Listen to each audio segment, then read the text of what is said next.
Agak maju boleh Pak mejanya. Iya, soalnya nggak bisa mundur kursi. Oke, sip. Itu. Iya.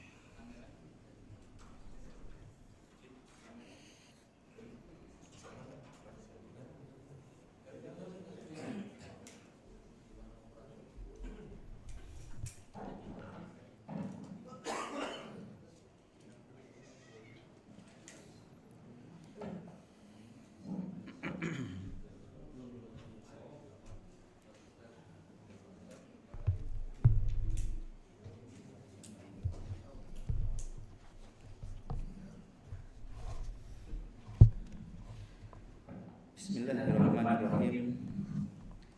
Assalamualaikum warahmatullahi wabarakatuh. Innal hamdalillah nahmaduhu wa nasta'inuhu wa nastaghfiruh wa na'udzu billahi min shururi anfusina wa min sayyiati a'malina. Man yahdihillahu fala mudilla lahu wa man yudlilhu fala hadiya lahu. Asyhadu an la ilaha illallah wahdahu la syarika lahu wa asyhadu anna Muhammadan abduhu wa rasuluh. Allahumma salli wa sallim wa barik ala abdika wa rasulika Muhammad wa ala alihi wa ashabihi wa man tabi'ahum bi ihsanin ila yaumiddin, amma ba'd. Hadirin yang semoga dirahmati dan dimuliakan Allah Subhanahu wa taala. Bagaimana kabar semuanya? Alhamdulillah. Baik, alhamdulillah karena dapat kenikmatan. Alhamdulillahilladzi bi ni'matihi tatimmu shalihat. Maupun alhamdulillah walaupun ada ujian.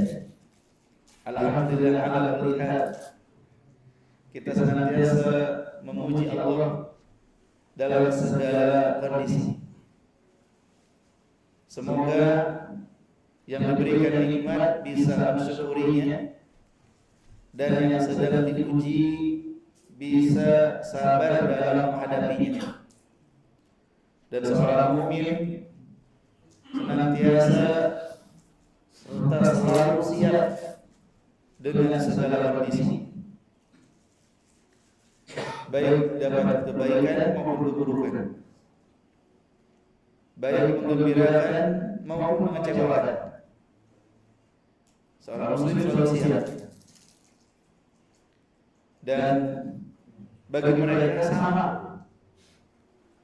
ketika diuji dengan kekayaan maupun diuji dengan kemiskinan sama, rasa dan sikapnya itu. Baik ketika diuji maupun ketika dicela, selama di atas kebenaran, bagi mereka sama saja. Mengapa bisa sama? Ada yang tahu? Kenapa seorang beriman itu dipuji, dicela, selama di atas kebenaran dia biasa saja? Kaya miskin dia biasa saja. Kenapa? Sehat sakit biasa saja.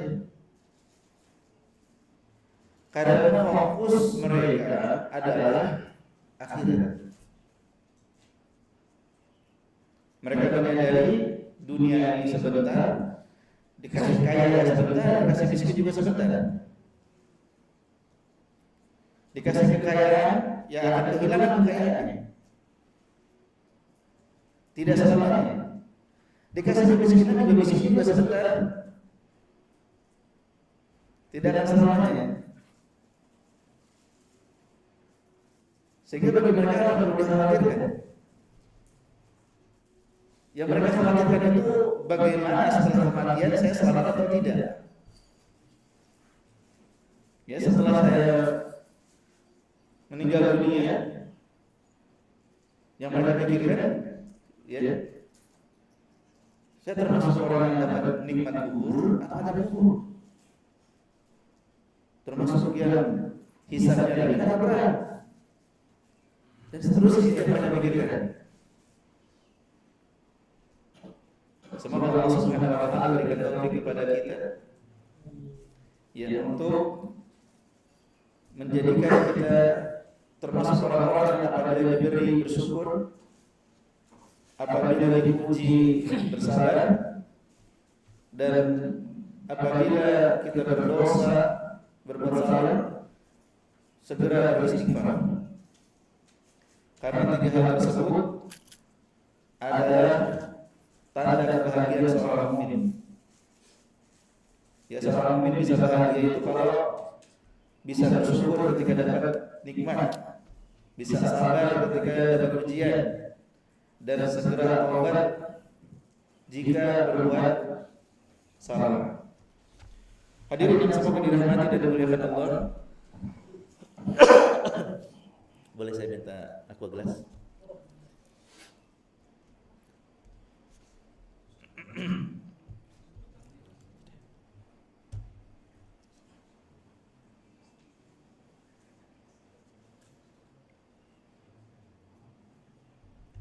Insya Allah di kesempatan ini kita akan memulai kajian kitab Al-Arba'in An-Nawawiyah.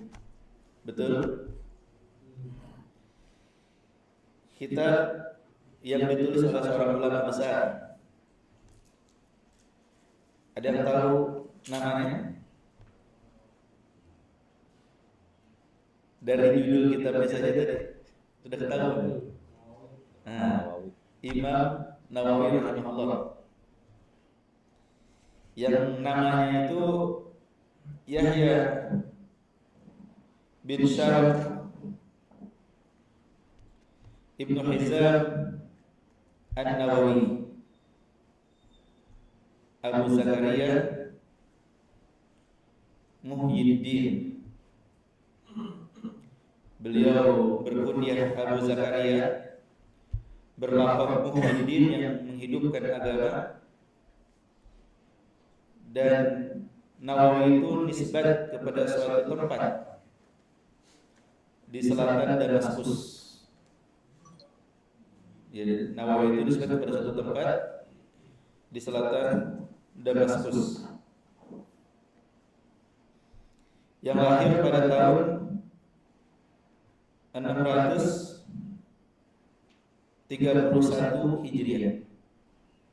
Sekarang berapa? 1445 dikurangi 631 coba. Berapa?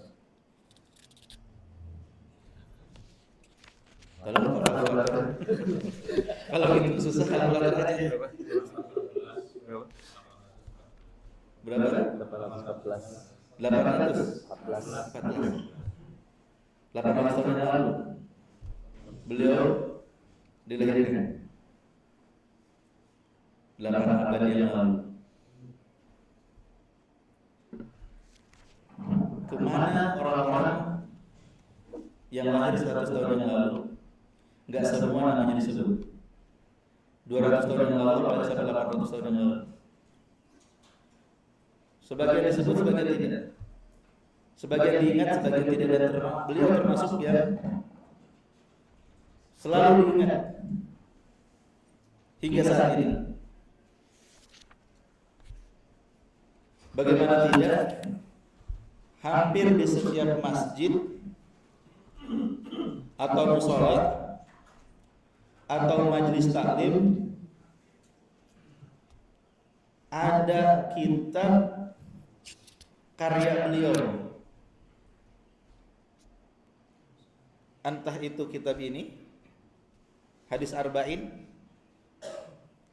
atau kitab Riyadhus Shalihin, atau kitab-kitab yang lainnya.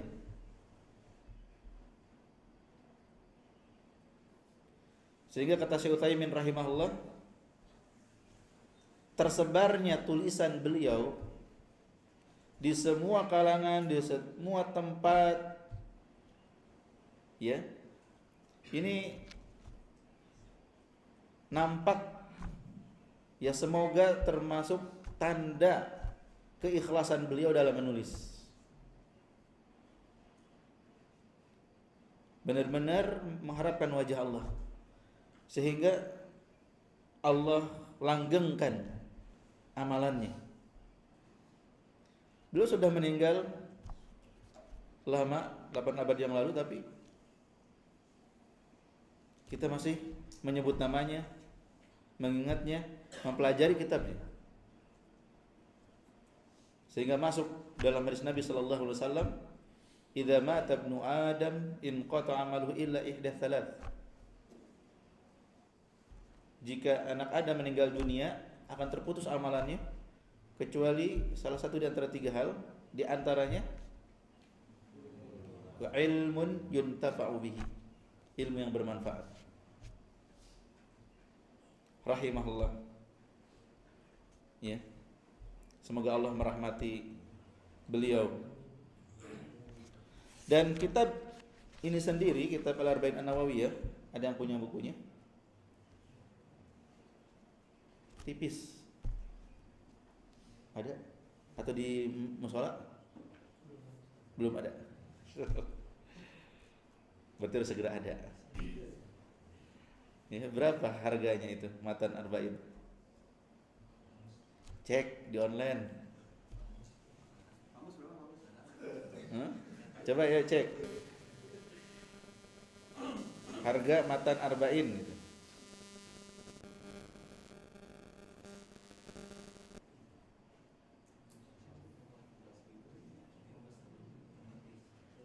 Berapa? Muncul di Mbah Google, ada 5.500, ada 4.300, macam-macam ini. Matan ya, tulisannya beliau yang belum disyarah. Ada nggak? Ya? 4.100. Artinya macam-macam, seharga bakso ya. Atau lebih murah dari bakso. Ya. Tulisan beliau itu kalau dihargakan dengan rupiah sangat murah untuk dapat tulisan beliau. Apalagi sekarang ada internet, tinggal download PDF-nya. Ya, cuman modal kuota beberapa mega. Ya, berapa rupiah gitu. Tapi ilmunya Masya Allah. Ya, arba'in itu artinya apa? 40. Hadis arba'in berarti hadisnya berapa? 40-an. Karena totalnya 42. Apa alasan beliau menulis kitab ini?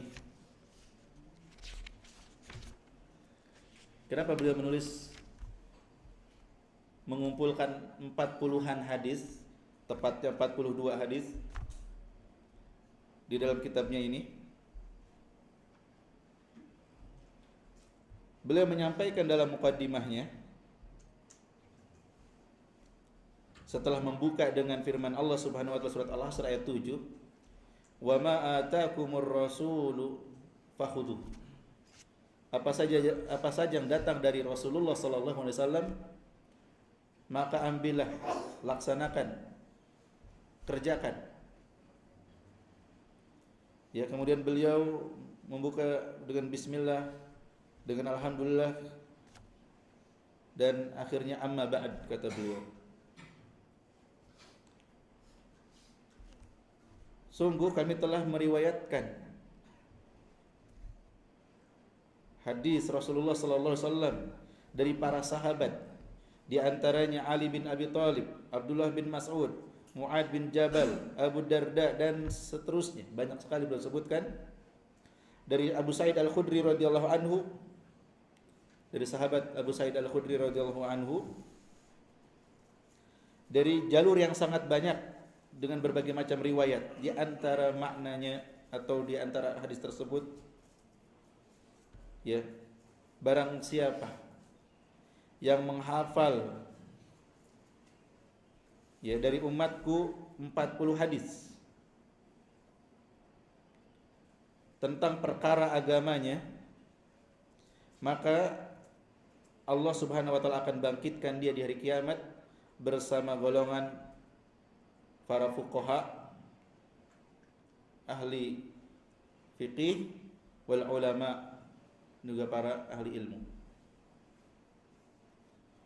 Ada hadis yang diriwayatkan dari Rasulullah, dari sahabat yang disebutkan, yang mananya demikian.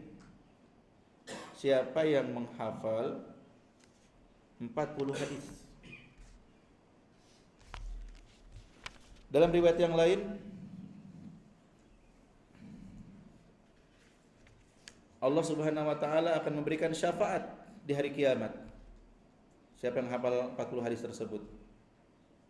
Ya. Dan akan dikatakan kepadanya, silakan masuk dari surga ke dalam surga dari pintu mana saja. Keutamaan menghafal 40 hadis. Tapi permasalahannya 40 hadis ini yang mana gitu. Ya.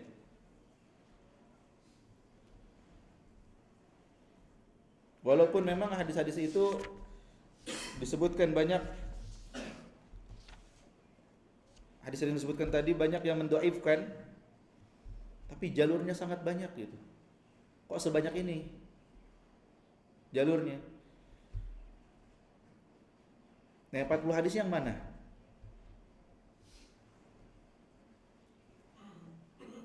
Maka para ulama banyak menuliskan tentang 40 hadis sebelum beliau.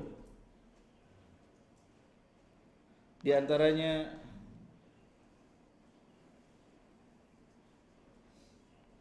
Imam Abdullah ibn al-Mubarak menulis 40 hadis. Kemudian juga Imam At-Tusi, Imam An-Nasai, Imam Al-Ajurri, Imam Abu Bakar Al-Asfahani, Ad-Daruqutni, dan yang lainnya. Banyak sekali para ulama berlomba-lomba mengumpulkan 40 hadis itu yang mana gitu. Maka aku pun ingin ikut serta. Aku melakukan istikharah, salat istikharah, ya, setelah salat 2 rakaat memohon kepada Allah apakah hadis ini termasuk yang 40 atau enggak gitu. Beliau berusaha berijtihad, 40 hadis itu yang mana aja ya gitu. Ya.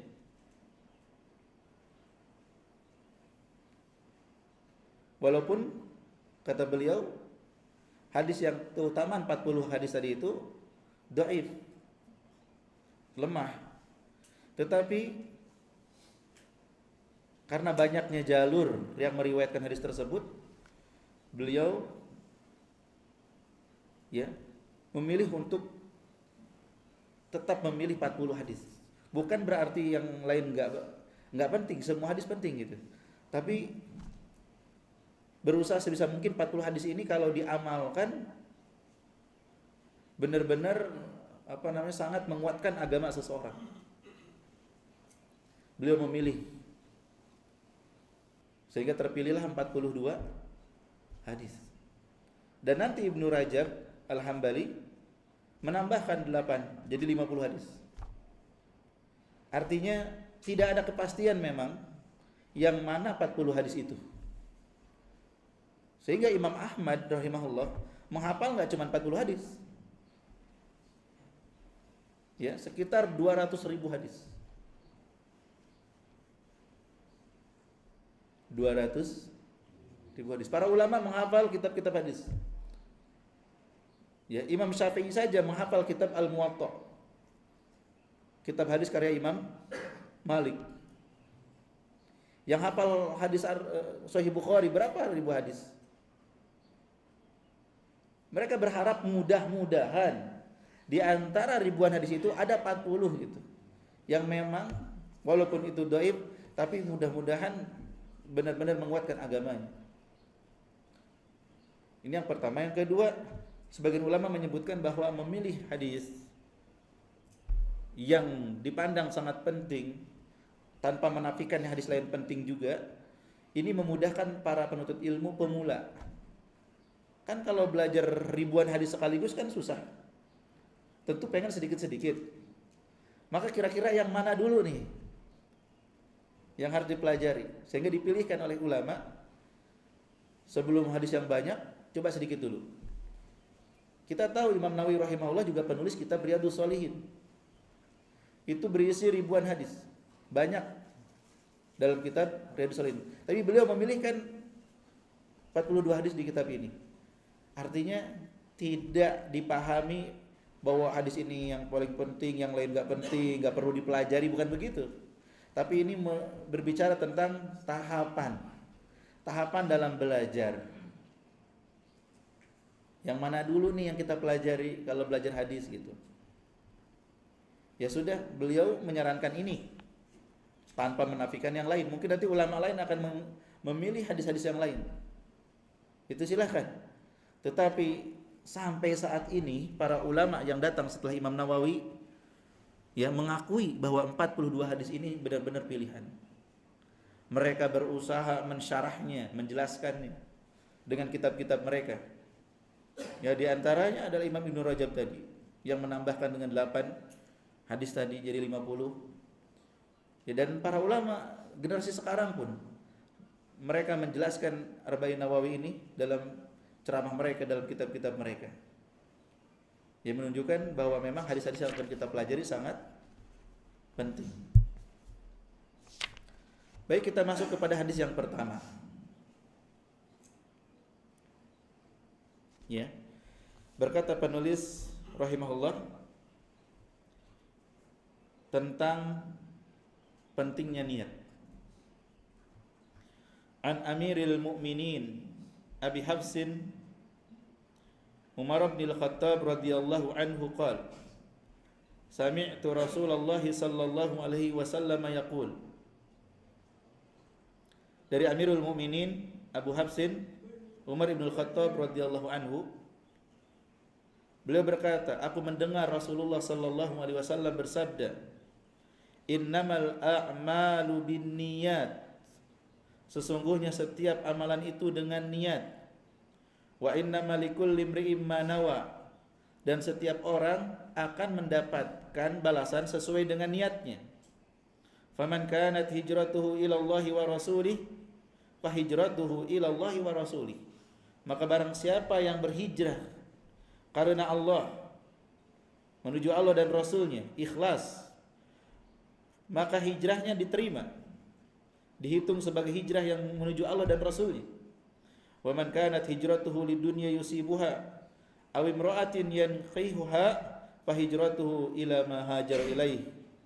Barang siapa yang hijrahnya karena dunia yang ingin dia dapatkan atau karena wanita yang ingin dia nikahi, maka hijrahnya kepada apa yang dia niatkan. Enggak dapat apa-apa kecuali apa yang dia niatkan jika Allah menghendaki. Hadis riwayat Bukhari dan Muslim.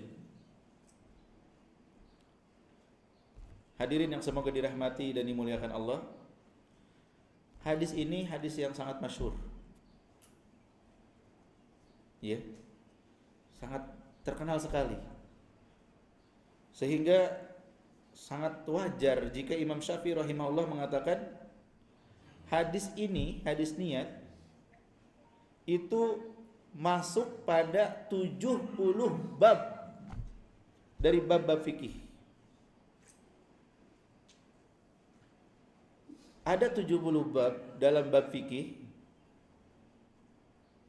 itu berdalil dengan hadis ini tentang wajibnya niat. Misalnya bab tentang toharoh, tentang berwudu aja. Kalau ada orang kegerahan,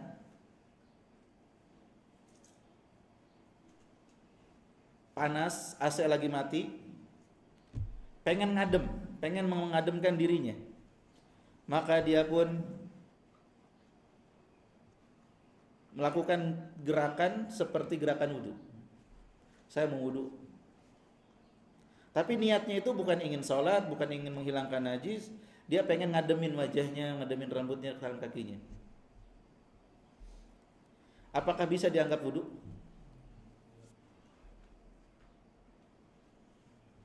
Ya. Orang berenang nyemplung dan dia junub. Dia nggak niat sama sekali untuk mandi. Niatnya memang murni berenang, nggak ada niat untuk mandi. Apakah bisa disebut mandi? Orang kepanasan di luar, di masjid ada AC-nya. Di bawah AC dia istirahat. Nggak ada niat untuk itikaf. Apakah dapat pahala itikaf? Dan seterusnya. Ya, semua bab dalam fikih, sekitar 70-an bab kata Imam Syafi'i, ya, masuk dalam hadis ini. Sangat penting. Ya, tentang niat.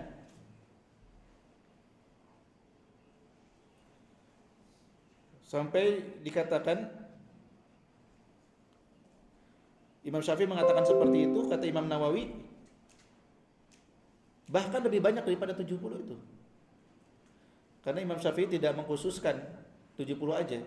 Lebih banyak daripada 70, hampir semua bab fikih. Berkata Imam Asy-Syaukani rahimahullah, hadis ini kaidah di antara kaidah-kaidah penting dalam Islam. Sampai-sampai dikatakan, kata Imam Ad-Darqutni, Imam Syaukani, hadis ini adalah sepertiga daripada ilmu. Hadis innamal a'malu binniyat ini sepertiga dari ilmu. Ya. Kalau kita sudah hafal hadis ini, paham hadis ini, mengamalkan hadis ini, kita sudah dapat sepertiga daripada ilmu. Bayangkan. Ya, luar biasa. Berkata Abdurrahman bin Mahdi rahimahullah, siapa yang ingin menulis kitab, maka hendaknya memulai dengan hadis ini, untuk mengingatkan penulis dan pembaca bahwa dalam membaca, menulis, mengkaji, luruskan niatnya karena Allah Subhanahu wa ta'ala. Oleh karena itu Imam Bukhari menulis hadis ini sebagai hadis pertama. Demikian juga yang lainnya. Ya, Imam Nawawi, Imam Taqiyuddin Al-Maqdisi dalam kitab Imdatul Ahkam, dan banyak lagi ulama menulis hadis ini di awal pembahasan mereka. Dan hadis ini termasuk hadis ahad. Hadis ahad itu hadis yang jumlahnya tidak sampai mutawatir.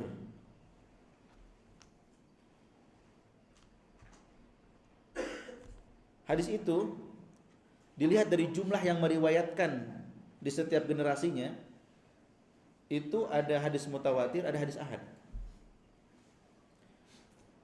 Hadis mutawatir adalah hadis yang diriwayatkan oleh 10 orang atau lebih, sehingga mustahil mereka sepakat untuk berdusta.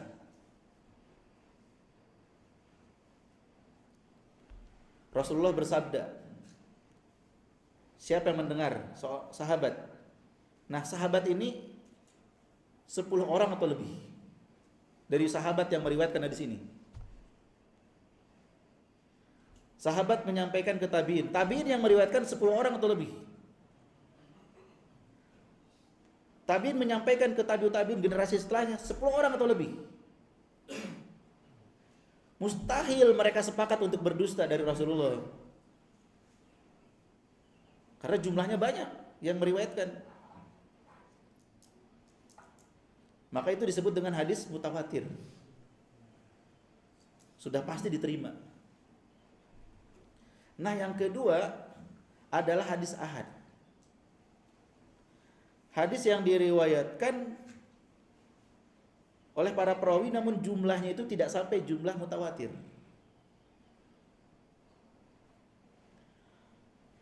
Kalau satu orang yang meriwayatkan disebut hadis gharib atau fard. Kalau dua orang yang meriwayatkan disebut hadis aziz.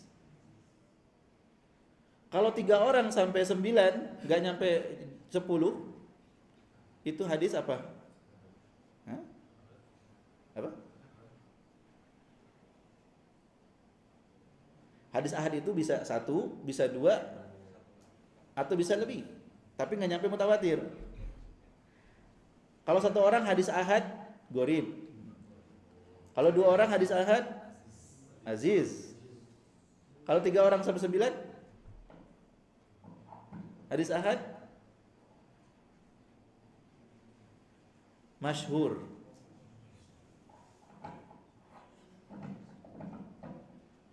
Hadis ini, Pak, tidak ada sahabat yang meriwayatkan kecuali 1 orang. Siapa? Ini Umar bin Khattab. Bapak cari sahabat lain yang meriwayatkan hadis ini, nggak akan ada, nggak akan ketemu. Hanya Umar bin Khattab. Bayangkan, dari sekian banyak sahabat hanya Umar bin Khattab radhiyallahu anhu yang meriwayatkan hadis ini.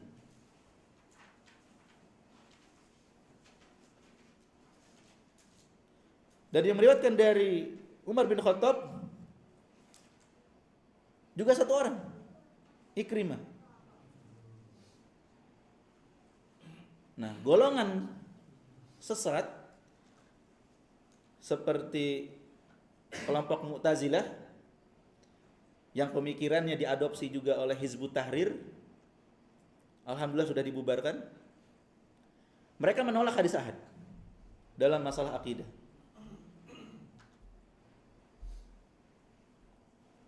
Mereka bilang kalau hadis ahad nggak boleh diterima dalam masalah akidah. Ya, padahal prinsip yang benar, prinsip Ahlus Sunnah, walaupun hadis ahad, selama hadis itu sahih, maka wajib diterima. Kita percaya nggak sama Umar bin Khattab? Hah? Ini nggak ada yang meriwayatkan dari Rasulullah kecuali Umar bin Khattab, Pak. Percaya nggak? Orang-orang Syiah nggak mau percaya. Orang Syiah mengatakan Umar bin Khattab itu bahkan murtad, seperti Abu Bakar juga murtad, seperti putri mereka Aisyah, Hafsah murtad semua. Bahkan mereka mengatakan berhala Quraisy Abu Bakar sama Umar itu.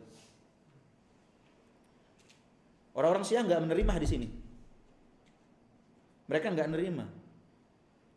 Walaupun mereka akan berbohong kepada masyarakat, pura-pura mengkaji Sahih Bukhari.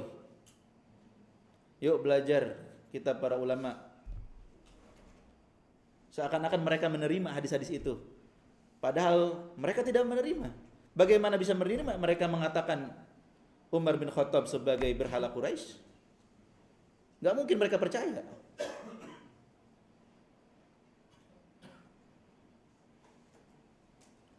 Ya.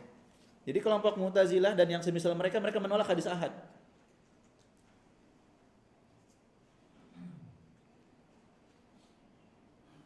Satu orang nggak diterima, 2 orang nggak diterima, 9 orang nggak diterima, 10 orang yang meriwayatkan baru diterima mutawatir.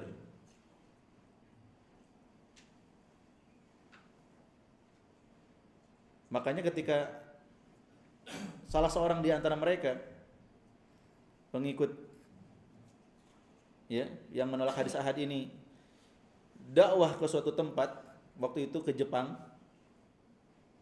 mengatakan jangan menerima hadis ahad dalam masalah akidah, kata mereka, kata orang tersebut. Maka ada jamaah yang pinter, kami ingin mempraktekkan apa yang kau katakan. Silahkan panggil teman-temanmu rame-rame ke sini, jangan dakwah sendirian.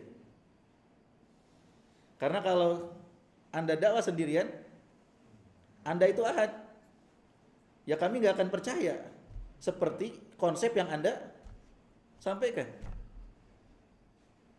Betul nggak? Sahabat ditolak gara-gara satu orang, gara-gara dua orang. Tabiin ditolak gara-gara jumlahnya nggak banyak. Lah dia yang ceramah satu orang, kenapa harus dipercaya? Dia lebih ahad kali. Iya kan? Jadi konsep mereka itu aneh. Tidak menerima hadis ahad dalam masalah akidah. Sehingga mereka menolak keyakinan azab kubur. Menurut klaim mereka, hadis-hadis tentang azab kubur itu ahad. Maka mereka pun gak percaya dengan azab kubur. Maka para ulama Ahlus Sunnah membantah mereka bahwa hadis azab kubur itu mutawatir. Yang pertama, kalaupun ahad ya kita harus tetap terima. Nah hadis ini Pak, kalau Bapak berkeyakinan hadis ahad gak boleh terima, ini yang meriwayatkan hanya Umar bin Khattab, satu orang, dan ini hadis ahad. Kita Ahlus Sunnah meyakini harus diterima, wajib diterima, walaupun yang meriwayatkannya itu gak nyampe jumlah mutawatir. Di antara dalilnya adalah firman Allah Subhanahu wa taala, ya ayyuhalladzina amanu in ja'akum fasiqun binaba'in fatabayyanu. Wahai orang-orang beriman, dalam surat Al-Hujurat, jika datang kepadamu seorang yang fasik, maka jangan langsung dipercaya. Cari kebenarannya. Satu orang fasik. Ya kata para ulama, Allah memerintahkan kita untuk tidak langsung percaya kabar dari orang yang fasik. Maka jika orang ini tidak fasik, harus terima nggak? Terima. Yang harus diteliti itu adalah kabar dari orang fasik. Adapun kabar dari orang yang thiqah, yang dipercaya, harus diterima. Maka walaupun hadis ahad, jika hadis itu sahih, harus diterima. Apa hadis sahih? Hadis sahih adalah hadis yang diriwayatkan oleh seorang perawi yang adil dan dabat.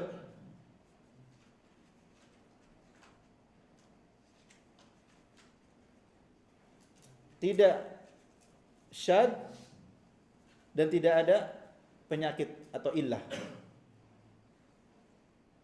Hadis dari Rasulullah diriwayatkan oleh perawi sahabat, dan para sahabat menurut keyakinan Ahlus Sunnah itu adil semuanya. Mereka orang-orang yang jujur, terpercaya, sehingga tidak perlu diteliti kalau sahabat. Nah setelah sahabat diteliti, yang meriwayatkannya itu adil apa enggak? Apa sih adil?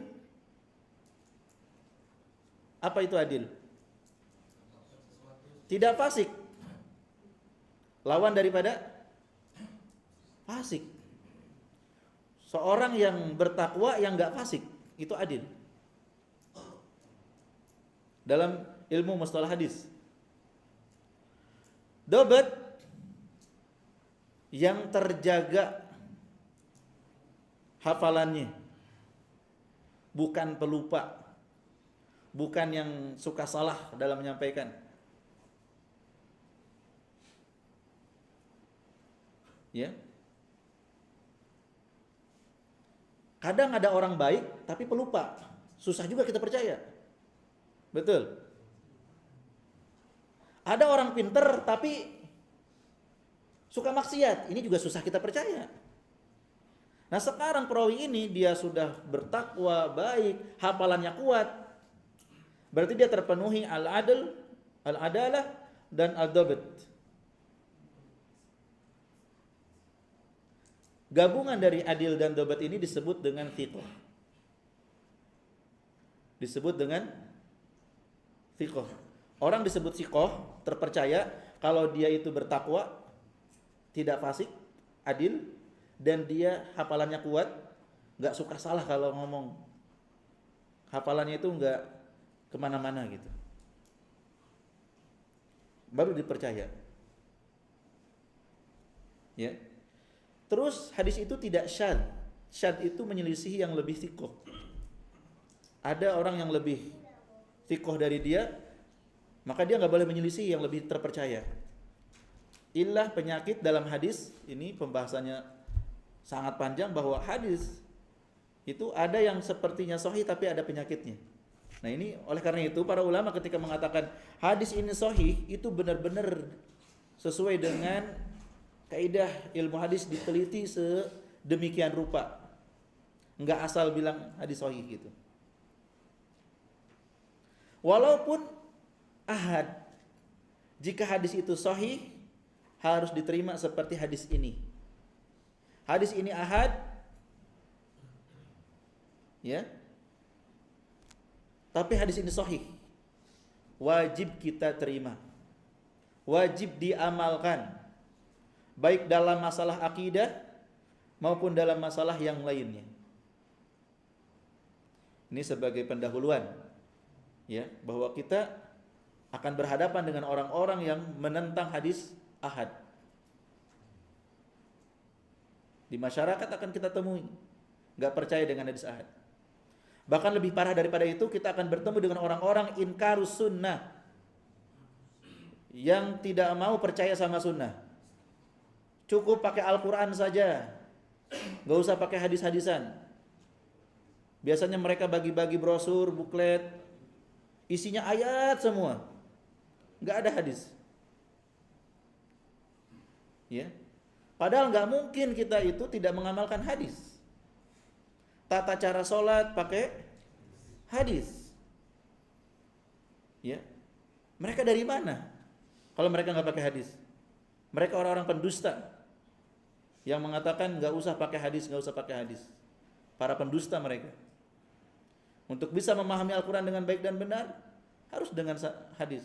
Karena hadis atau sunnah adalah penjelas Al-Quran. Kata Rasulullah SAW, innamal a'malu binniyat, Pak. Sesungguhnya setiap amalan itu dengan niat. Ketika seseorang melakukan sesuatu pasti ada niatnya. Maka perhatikan ketika mau beramal itu niatnya apa? Sholat 2 rakaat. Perhatikan, ini niatnya yang mana nih? Sholat subuh, sholat tahiyatul masjid, sholat qobliyah subuh, atau sholat apa? Kita yang ngelihatnya tahu nggak? Apalagi udah bubaran.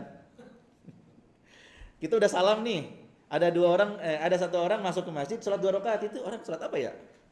Sholat subuh terlambat, sholat sunnah tahiyatul masjid, atau apa? Kita nggak tahu kan? Nah, setiap amalan itu pasti dengan niat. Maka dia harus menentukan ketika melakukan itu niatnya apa.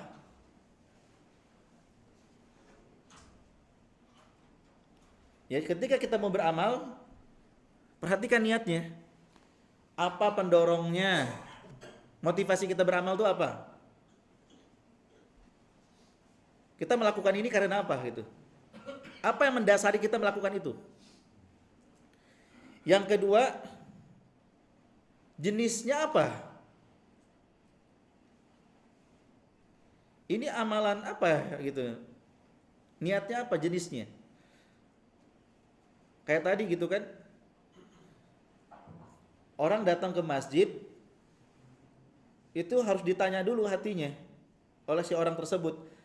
Apa yang mendorong masuk masjid? Apakah yang mendorongnya itu karena dia tahu keutamaan itikaf atau yang lain. Yang kedua, jenis perbuatan itu apa? Itikaf atau ngadem? Saya mau ngadem dalam hatinya, atau saya mau itikaf Yang ketiga, apa yang dia harapkan dari amalan tersebut? Menuntut ilmu, yang mendorong menuntut ilmu apa? Tanya hati kita, kenapa saya menuntut ilmu? Oh, karena ini perintah Allah. Allah memerintahkan kita untuk menuntut ilmu. Rasulullah juga mewajibkan. Thalabul ilmi faridatun ala kulli muslim. Ini yang mendorong saya untuk menuntut ilmu. Ya. Nah, menuntut ilmu ketika sudah duduk, ini beneran menuntut ilmu atau bagaimana? Apa kumpul-kumpul arisan atau apa gitu? Yang ketiga, niatnya apa? Apa yang ingin diharapkan dapat dari menuntut ilmu ini? Pahala kah? Atau yang lain kah? Ya, jadi setiap amalan itu pasti dengan niat, Pak. Salat 2 rakaat ini salat sunnah atau wajib, itu juga dengan niat. Bahkan makan, niatnya menikmati, niatnya supaya kuat, itu juga dengan niat. Wa inna malikul imri'in ma nawa, dan setiap orang akan mendapatkan apa yang dia niatkan. Balasan atas amalan itu, Pak, tergantung niat kita. Apakah pahala atau bukan. Di antara manusia ada yang nyari pahala akhirat, dia akan dapat pahala. Di antara manusia ada yang ingin dapat balasan dunia, dia akan dapatkan jika Allah menghendaki. Belum tentu dapat juga loh, Pak. Allah berfirman, "Man kana yuridul ajilata ajjalna lahu fiha ma nasya'u liman nurid." Siapa yang menginginkan dunia, kami akan berikan bagi yang kami kehendaki. Ada orang sholat niatnya pengen dipuji, pahala jelas tidak dapat, pujian belum tentu. Pujian belum tentu. Dia pengen dipuji, orang gak ada yang peduli. Ya, bodoh amat mau sholat mau enggak. Gitu. Bahkan malah sebaliknya, malah ada yang tetap mencela.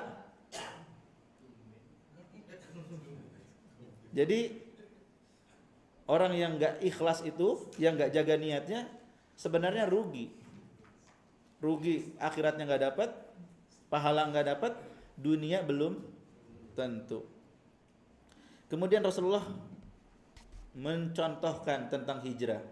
Hijrah itu keluar dari negeri muslim, keluar dari negeri kafir menuju negeri muslim. Negeri kafir yang tidak bisa beribadah di situ. Yang syariat Allah dilarang sehingga tidak bebas beribadah. Orang-orang kafir itu kan pembual saja, pendusta. Mereka bilang ham. Ya, di negara mereka,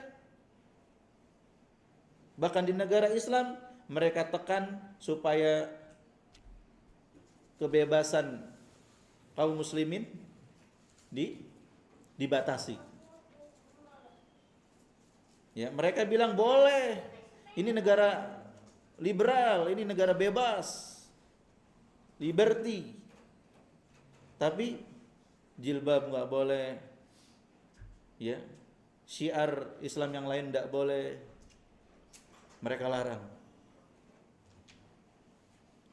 Nah, ketika seorang muslim tidak bisa melaksanakan ibadahnya kepada Allah di negara kafir tersebut, maka Allah perintahkan untuk cari tempat lain yang dia bisa bebas. Bumi Allah luas. Ya, bumi Allah luas. Jangan sampai mempertahankan rumahnya di situ, pekerjaan di situ, tapi dia harus meninggalkan agamanya. Ya, meninggalkan agamanya. Meninggalkan ajaran agamanya. Karena di situ dilarang. Enggak boleh sholat di masjid misalnya. nggak boleh sholat Jumat bagi laki-laki. Nah ini maka disyariatkan hijrah. Seperti kaum muslimin di Mekah, mereka ditindas, diintimidasi, diancam, dibunuh. Maka disyariatkan hijrah ke Madinah supaya bisa bebas beribadah di Madinah. Ada orang hijrahnya ikhlas benar-benar karena Allah, ada yang tidak. Nah yang tidak ini entah karena dunia, ya dia keluar dari Mekah ke Madinah. Di Madinah perdagangannya asik, pindah. Ya. Ekonominya kayaknya lebih maju di sana. Hijrah karena dunia yang nggak dapat pahala hijrah. Atau karena ingin menikahi wanita, kamu boleh nikah sama saya tapi kami ikut hijrah ya. Kita pindah. Maka dia nggak dapat pahala. Dia dapatkan apa yang dia niatkan. Bagi yang Allah kehendaki, dia pura-pura hijrah karena wanita, sudah hijrah wanitanya nggak jadi. Mungkin nggak? Ya sangat mungkin. Sudah capek-capek tobat, nggak jadi dinikahin. Ya, aku tobat karenamu nih. Biasanya saya nggak ke masjid nih, demi menikahi denganmu aku jadi ke masjid nih. Wanitanya malah nikah sama Pak Imam, Pak DKM.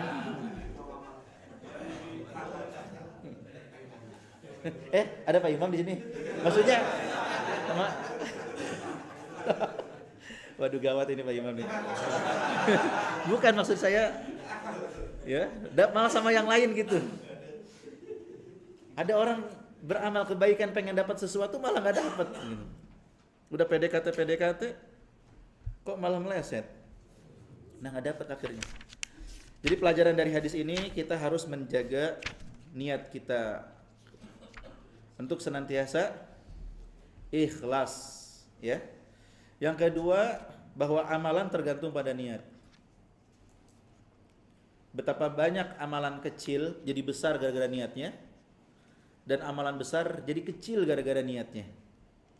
Kenapa para sahabat pahalanya besar walaupun mereka kecil amalannya? Kata Rasulullah apa?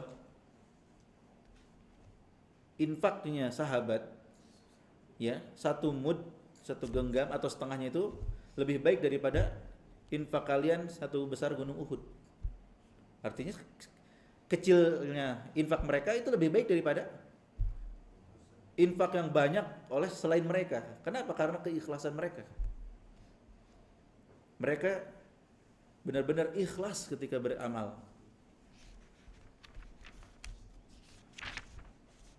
Kemudian dorongan untuk menjadikan perkara-perkara yang asalnya mubah agar bisa jadi dapat pahala. Contoh makan. Makan itu hukumnya mubah, makan mau enggak? Boleh-boleh aja. Ya kan? Tapi bisa berubah jadi pahala loh. Karena niatnya. Saya makan supaya saya kuat beribadah kepada Allah.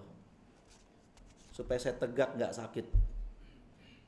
Maka saat itu makannya jadi pahala. Makanya orang yang makan mencari pahala itu enggak pilih-pilih lauk, Pak. Yang mereka pikirkan adalah ketika makan itu bisa kuat.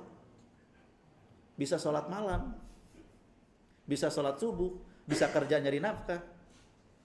Karena kalau nggak makan lemes, letoy, ya, nggak bertenaga, bahkan nggak kuat berdiri, kan nggak bisa ibadah, nggak bisa kerja. Nah dia makan niatnya supaya kuat, maka dia dapat pahala atas makannya, ya, dan yang lainnya. Niatkan agar mendapatkan pahala. Dan hadis ini juga menunjukkan niat bagian daripada iman, karena amalan hati. Dan bagi seorang muslim yang ingin beramal, hendaknya dia mengetahui hukumnya, apakah disyariatkan atau tidak, apakah wajib atau mustahab. Karena itu harus jelas dalam niat kita gitu. Ya ini sholat wajib atau sholat sunnah gitu. Kemudian juga harus diketahui tujuannya kita melakukan itu apa, harapannya apa ketika seseorang beramal. Ingat, memperhatikan kualitas amal itu lebih baik daripada memperbanyak amal. Dan dari sini menunjukkan bahwa niat yang ikhlas yaitu syarat dari setiap amal ketaatan. Syarat itu harus ada sebelum masyrutnya, sebelum perbuatannya. Jadi kalau kita mau sholat, jangan niat sholat itu di tengah sholat itu. Ya sebelum sholat ada niatnya, karena itu syarat. Kalau belum ada syarat, ya sholatnya belum bisa dimulai. Niat dulu, baru mulai sholat. Makanya niat termasuk syarat sholat. Harus ada dulu sebelum mulai. Jangan kita nggak ada niat, nggak ada apa, tiba-tiba sholat. Pas mau ruku ini sholat apa ya? Gak jelas gitu niatnya. Ini sholat wajib apa sholat sunnah ini? Jangan di tengah-tengah ada berubah gitu. Bapak tiba-tiba masuk ke masjid, sholat 2 rakaat. Terus di tengah-tengah Bapak mikir, saya mau sholat subuh apa mau sholat sunnah rawatib ya? Oh ini nggak boleh kayak gitu. Sebelum Bapak mulai, tentukan dulu ini mau sholat subuh, mau sholat sunnah 2 rakaat. Kalau sudah jelas niatnya, baru mulai. Ya, wallahu alam bisawab. Semoga bermanfaat dari yang singkat ini. Satu pertanyaan sebelum ditutup jika ada. Oke, silakan. Waalaikumsalam warahmatullahi wabarakatuh.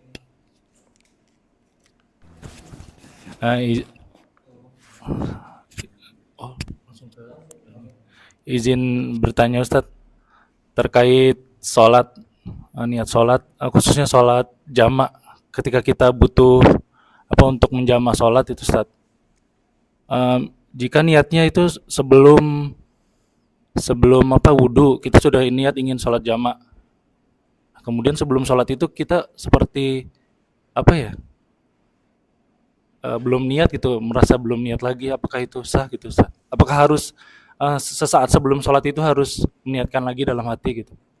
Ataukah cukup yang tadi saya bilang itu, sudah niat di awal ingin jamak, namun sebelum sholat itu seperti tadi niatnya tadi gitu sudah agak lama gitu. Nah, apakah itu sah atau bagaimana Ustaz? Syukran jazakallahu khair. Terima kasih Bapak. Ini pertanyaan pertama dan terakhir di kesempatan ini ya, karena waktu yang terbatas. Niat itu letaknya di dalam hati. Kalau niat itu letaknya adalah selain di hati, tentu para pencuri ketahuan ketika mereka masuk masjid misalnya. Ya. Kenapa kita nggak tahu orang masuk masjid kok malah nyuri kotak amal? Ya karena kita nggak tahu niatnya. Kalau mereka menyampaikan niatnya, tentu kita yang di masjid jadi tahu. Oh ini niatnya mau mencuri amal nih, mencuri kotak amal gitu kan. Tapi karena memang niat itu letaknya di hati, maksudnya adalah terbesit dalam hati, itu sudah cukup sebuah niat. Maka tadi pertanyaannya ketika berwudu pengen jamak gitu, itu sudah cukup. Dari rumah mau berangkat, mau jamak, mau sholat apa, itu sudah cukup. Ya, dari yang terbesit di dalam hati itu. Nah, jadi tidak perlu mengulang niat-niatnya dan tidak perlu juga bertanya ke dalam hati, saya udah niat belum? Kan tadi sudah gitu. Ya, jadi kita udah tahu lah gitu. Kemudian sebagian ulama menyebutkan ada qarinah-qarinah lain yang menunjukkan niat. Qarinah itu tanda kalau orang itu niat. Misalnya menyiapkan sahur. Orang yang beli sahur malam hari, ini buat besok sahur nih. Itu tanda dia tuh niat. Tanda dia itu berniat puasa besok. Ya, jadi tindakan dia nyiapkan atau masak, ya, maka itu udah tanda. Contoh orang yang memakai baju pakaian rapi, pakai sarung atau pakai apa gitu ya, pakai peci, berangkat ke masjid. Itu tanda dia mau sholat. Iya. Itu hanya sebatas tanda, Pak, qarinah. Artinya akan ada orang yang melakukan itu tapi nggak niat. Itu tadi niatnya nggak benar gitu ya. Orang-orang munafik itu niatnya nggak benar. Tapi secara zahir kayak sama dengan kita.